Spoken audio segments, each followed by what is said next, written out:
Pod mane kaunti no ma Migori ni jaod bura ma Suna West mano migosi Peter Masara okwayo jodak makono mondo okaw motegno somo mag nyithindgi kendo koro Osir nene kata dongruoge mag kuonde mag somo mopogore opogore.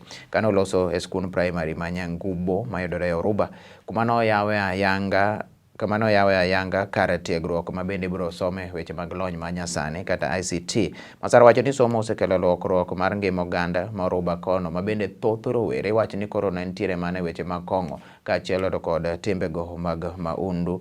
Masara owacho ni oyawa ayanga bende koro od masinde ma kamago ma bechgi romo Sh400,000 to kod kawo ting' mar puonjo rowere ariyo ma bende gin jotelo skul nogono mano ker to kod jalupne mar skulno ma bende obro neno ni en kod familia mare gitieko somo margi ma gidhi godo nyime. Otieko kojiwo jo Suna West duto te wuoko mondo koro kaw kura e chendone ma koro pod dhi nyime.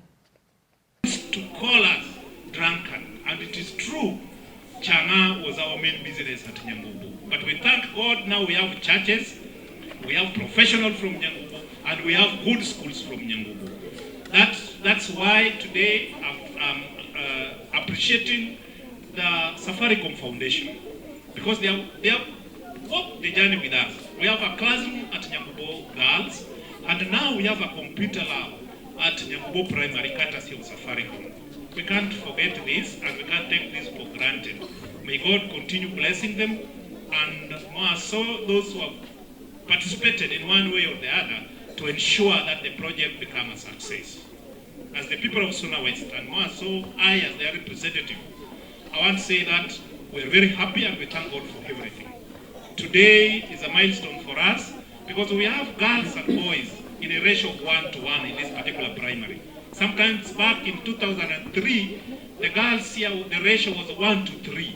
That means in every one girl, there were 3 boys. But because of the development and the encouragement we have given to our society, now we have managed to achieve such a ratio. We thank God and parents for that.